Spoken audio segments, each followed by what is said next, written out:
For 20 years, it was America's longest war, a conflict that spanned 4 presidencies, cost trillions of dollars, and completely reshaped a nation.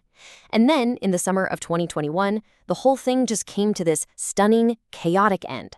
So let's dive into the story of how 2 decades of war basically collapsed in less than 3 weeks. And that's really the central question, isn't it? After all those years of international effort, after building up an entire national army, how did the Taliban manage to retake the country with such shocking speed? Well, to understand the ending, we have to go all the way back to the beginning. So yeah, let's actually start at the end. The images from August 2021 are just unforgettable because the whole world watched, pretty much stunned, as 2 decades of history felt like it was all collapsing in fast forward. I mean, we're talking about a matter of days here. Provincial capitals just fell, one after another like dominoes. Then, on August 15th, Taliban fighters just walked into Kabul without a fight.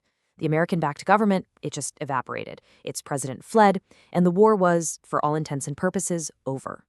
This was the incredibly dramatic endpoint of a 20-year story. Okay, so let's hit rewind. The entire conflict was a direct consequence of a single, horrific day that, really changed the world forever. And this timeline, wow, it really shows you just how lightning fast things moved at the start.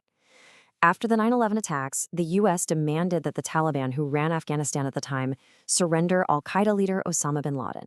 The Taliban refused, so less than a month after the attacks, the invasion began. And here's the wild part. By December, the initial military operation was a stunning success. The Taliban government was completely overthrown. And this really gets to the heart of that initial mission. There wasn't a lot of gray area here. The objectives were clear and widely supported. Punish the people behind 9/11 and get rid of the regime that was protecting them. A quick, decisive victory didn't just seem possible. It looked like it had already happened. But of course, that's not where the story ends. Not even close. The defeated Taliban didn't just vanish. They regrouped, they rearmed, and they launched a whole new kind of war, an insurgency that would change absolutely everything. So you have to ask, how did they pull that off? Well, it was kind of a perfect storm of factors that allowed this insurgency to grow. In 2003, the U.S. invaded Iraq, and that diverted critical resources and attention away from Afghanistan. Meanwhile, Taliban leaders found a safe place to rebuild, right across the border in Pakistan. And at the same time, mistakes on the ground, like civilian casualties from airstrikes and the harassment of former fighters who were promised they'd be safe, pushed a lot of people right back into the arms of the Taliban. And that brings us to this key idea, which really defined the next decade and a half of this war. The Taliban couldn't go toe-to-toe with the U.S. military in a conventional fight. So they just didn't try. They fought a different kind of war, an asymmetric one. So what does that actually look like on the ground? Well, it looks like this. And these aren't just tactics, they're psychological warfare. IEDs, or roadside bombs, they didn't just cause casualties. They made every single road, every routine patrol feel like a roll of the dice. Suicide attacks weren't just aimed at military targets. They were about shattering any sense of security in crowded markets and cities, proving that the government couldn't protect its own people. It was a brutal, slow bleed strategy. So what started as this quick, decisive victory, it just morphed into this long, grinding conflict with no clear end in sight. And this was the beginning of America's longest war. Now, to try and break this deadlock, the U.S. and its allies tried a new strategy, a massive surge of forces. And think about this number for a second. 140,000. That was the peak number of foreign troops on the ground in 2011. It was this enormous commitment of military power, all aimed at finally stabilizing the country and defeating the insurgency. But here's the thing. Even with all that firepower, a clear win was just out of reach. The coalition could control cities and clear out areas, sure, but the Taliban would just melt away into the countryside and then come back later. It was this brutal war of attrition. So, as the international forces started stepping back from direct combat, who was left to do the fighting? The Afghans themselves. And the price they paid, it was just staggering. Look at this number, 291. That's not a monthly total. That's how many Afghan soldiers and police were killed in 1 week in 2020. That level of sacrifice was just completely unsustainable and a real sign of how brutal the stalemate had become. Okay, so if you can't win militarily, what do? You try to talk your way out, and that's exactly what happened. This led to a super controversial deal that, well, basically paved the way for the final collapse. So let's break down this deal, because the trade-offs here are everything. In February 2020, the U.S. signed an agreement directly with the Taliban.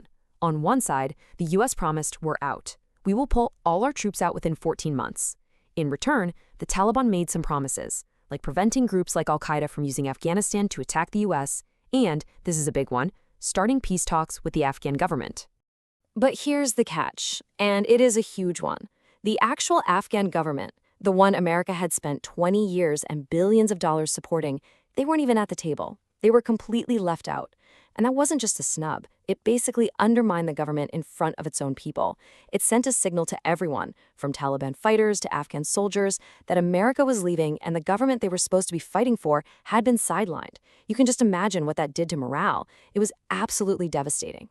So, the deal is signed, the withdrawal is happening, and this 20-year chapter is closing. But what's left behind? Well, the legacy is measured in just staggering human costs.